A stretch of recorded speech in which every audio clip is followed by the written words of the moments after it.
So many years ago, I was in the O'Hare airport in Chicago, probably one of the biggest airports, busiest airports in the country. And I had time to go into the ladies' room to fix my face up. And by the way, if you've ever been in public restrooms, you know that they're not the best place to be. So I was quite amazed when I walked into the place. It was immaculate. And as I'm setting out my makeup, getting ready to fix my face up, in walks the maintenance lady, all happy, very energetic, walks into the first stall, swish, swish, cleans the toilet, goes into the next one, whistling, happy, happy. And I'm like, what is with this lady? What was she smoking in the airport parking lot before she came to work? And much to my surprise, all of a sudden another maintenance lady walks in, kind of like stooped over like this, spends a few minutes with her, turns around, walks out all happy and energetic also.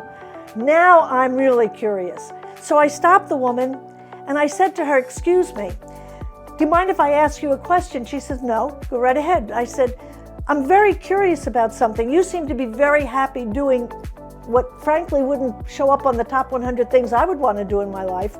And she looked at me, put her hands on her hips like this and said, honey, the way I figure it, anytime I don't like what I'm doing, that's the devil tempting me. And I thought, awesome, what a powerful context to put around what is menial work. And we had a few more conversations, and then she said to me, can I ask you something? And I said, yes. She says, how would you rate my work? I said, A++. And she says, well, have you been traveling today? I said, all day. She says, don't you want to be able to come in and sit down, not have to worry about where you're sitting when you're doing what you're doing? I said, absolutely. She says, well, great. Then I got my job done and I count too, don't I? Turned around and walked out. I was amazed. This lady took what is menial work and made it meaningful work. Reminds me of a quote by Henry Giles. Henry Giles was a Baptist or Unitarian minister in the 1800s, and this is what he had to say. He said, man must work, that is certain as the sun, but he may work grudgingly or he may work gratefully.